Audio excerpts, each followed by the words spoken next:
happens when you are no longer getting what you want or need out of your relationship? Let's see how this couple tries to work through their problems. They're actors, by the way. Stay until the end, where I'll break down their conversation and decipher the codes that you're probably using in your own relationship. I've been really trying to figure out the best way to tell you a couple things. That's why I wanted to bring you out here to dinner, just so we could talk about just some things. But I think one of the most important things for me is just that it seems like we're disconnecting, and I don't want to replay, previous relationships. I don't want to, when I see things go wrong, I want to address them, and that's why I wanted to just talk to you. Well, I mean, me too.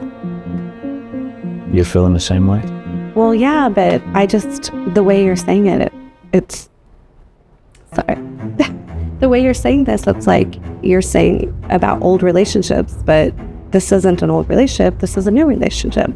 Yeah. I never want to compare what we have right now to previous relationships. That's not my goal.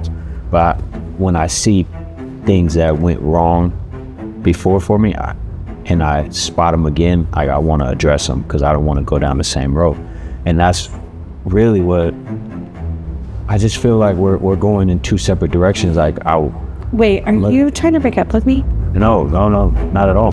No, not at all. I'm really happy, but I know I see some things that I don't want to go down that road. And I know when we first get together, we've been together for 6 months now. Yeah. And then now as time goes on, things start falling off. And I want to try to get to it before it's too late. Yeah. I just feel like when I talk to you, it's like shorter. Where we used to like talk and be really close and connected, it would be like, and we would like consciously go places for fun and stuff. Now it feels more like I haven't been as important to you anymore, Well, Gina, you are important to me. That's not, I'm not saying anything like that. I just want to make sure that we continue to date and not just date for the first 6 months and then we fall apart and become partners. See, that's what I'm talking about. Like, my actions are contingent on us dating. I mean, I'm not desperate. I have other people I can go be with that I choose to be with you, but the way you're saying this. And that's how I feel, is like when we go out, I want you to hold my hand. I want you to like show all these other people that I'm your man. And it feels like now that you started working out and you're hanging out with Jenny and the rest of your friends, that like I became less important. No. And when we go out, I want you to hold my hand, and you don't even do it anymore. Like it's.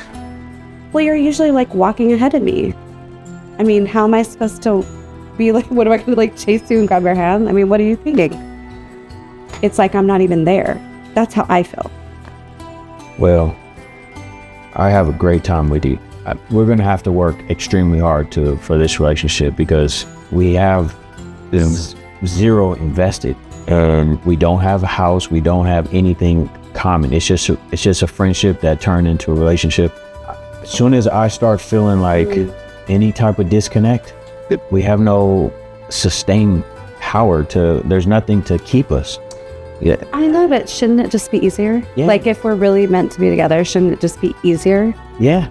But my fear, what my fear is, and my fear has been this for a long time, is that women do everything for a man until you can get married or have kids.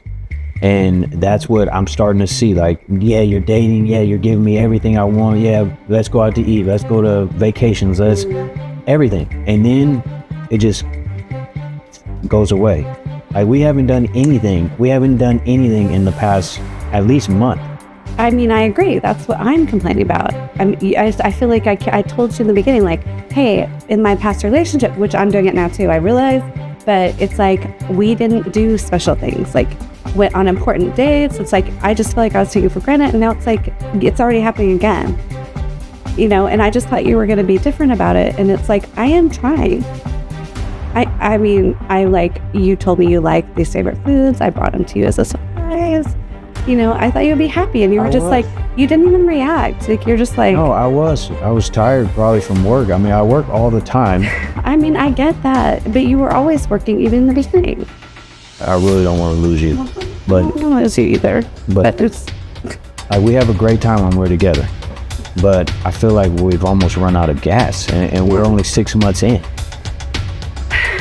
I'm looking for things, and you were giving them to me, but I don't feel the same way right now. See, again, you sound like you want to break up. No, I don't. Because I mean, if you don't want to address the problems. Okay, well, what? Tell me, what do you think the problem is? It is not easy to bring up a difficult conversation. And as you can tell from Tony, he's struggling a little bit. He starts out by saying, we're disconnecting. So what does that mean? It means it's not as fun. I'm not enjoying this relationship like I did before. There's just something missing. And Gina agrees. She's feeling the same way. So although Tony doesn't want to bring up a past relationship, he's remembering that what's happening now has happened before. And maybe in the past, he didn't bring it up. But he wants to save this relationship. His intention is to try and make things better. So when you're having a conversation with your partner, you want to think about, what is this person's intention? What are they trying to tell me? Although you shouldn't bring up past relationships, it's perfectly normal that you may be doing it in your mind. We can't help but compare the person we're with to someone else that we've dated in the past. It's totally normal. If you've had a profoundly negative experience with someone in the past and you haven't healed from it, any minor resemblance of that experience or behavior in your new partner may trigger you. But you have the capacity to distinguish, is this the same behavior, or is my fear or insecurity making me apprehensive? In this case, Tony is seeing an identical pattern, but it could be his own pattern that he is recognizing. The good part is, he is addressing it. He says, we're going in 2 different directions, but I don't think he's saying we're growing apart, which is how Gina might be interpreting that. What he's really saying is, Gina, you're pulling away from me. Things are starting to fall off. He's saying, things that you used to do, you're not doing anymore. The actions that made me feel loved by you have dropped off. Gina is saying to him, we used to have these deep, connected conversations. And if that is something Tony isn't used to doing, he's showing his willingness to be vulnerable and open to her. And that also means open to getting hurt. When she started pulling away, he started closing that door to his vulnerability to stay safe and to protect himself. He's pulling back by not giving her the quality time that she wants. The less time he spends with her, the less of a risk he has in getting hurt and being vulnerable. As the discussion continues, he's trying to reassure her that he does want to be in this relationship. He wants to date and get back to when things were fun, back to when she was meeting his needs. And truthfully, back to when he was meeting hers.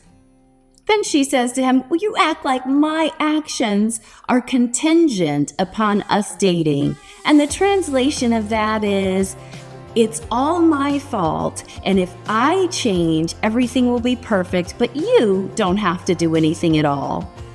Interestingly, at this point, we still don't know what Tony wants, and neither does Gina. There's a possibility that Tony doesn't even know what he wants. We don't find out what Tony wants until Gina says, you know what, I don't have to put up with this. I can date lots of guys. And then that's when he says, I want affection. I want you to hold my hand. I want you to walk beside me. I want to feel valued. I want to know that I'm important to you. She's not spending as much time with him either, going off with her friends. It's like they're kind of retaliating against each other. I'm not going to give you quality time, but they both want to spend time together. She feels ignored, but she indicated at the beginning that what she wants is loving, open communication and quality time. They're both frustrated, and they get to a point where they're both thinking, what are we doing this for? This is too hard. It's already 6 months in and I'm still feeling frustrated and things aren't going the way I want them to. Shouldn't this be easier? Have you ever been in a relationship where things are stifled and it feels like, gosh, maybe we aren't supposed to be together? Maybe this should be easier. I mean, my friend's relationship is easier. At least that's what they're sharing. They like each other. They enjoy each other's company, but I'll tell you the problem. It's that they are no longer speaking in the other person's love language. Yes, that's right, love language.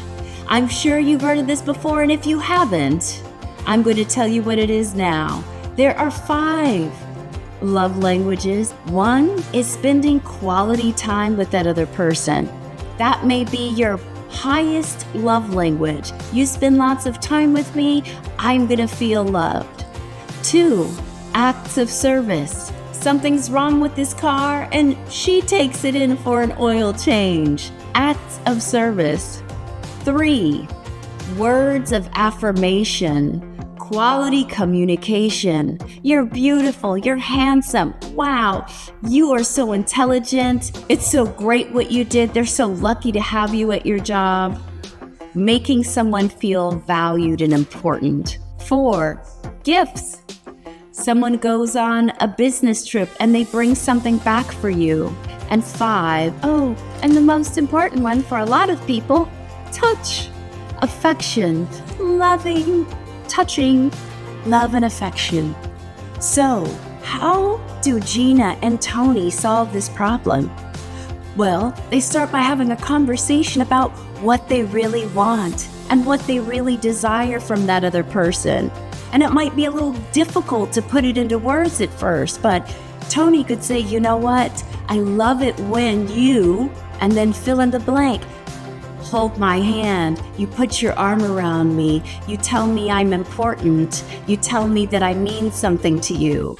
And Gina can say, you know what? I love it when you open up to me. I love it when we are having these warm, wonderful conversations and you tell me about your dreams. That makes me feel loved. And that's what they need to do. And then they're both getting what they want and speaking in each other's love languages. At another point, Gina said, I brought you something. I brought you some food and you didn't even say anything. And he said, well, I was tired. Yeah, I appreciate it. But the truth is, she wasn't speaking in his love language. Some people love gifts. And so if you speak by giving things to people or by giving something to your loved one, and that's not their love language, they're not hearing you.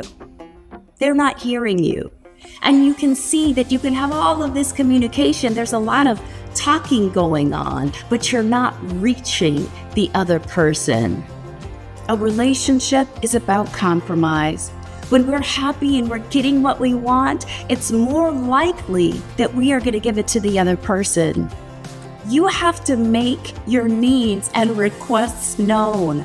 No one is psychic. He cannot read your mind. He doesn't remember that thing he did when you started your relationship. And here's the thing, this is why things go wrong. When you start the relationship, you're giving that person all of the love languages. You're speaking everything, the gifts, the acts of service, the words, the affection and touch, and the quality time. You're giving it all. And both of you are giving it all. And that's why it seems so great, because you are being spoken to in your love language. But after a few months, you go back to your love language. You start giving gifts because that's what you want. Or you start being really affectionate because that's what you want, and the others just drop off and the other person is unsatisfied.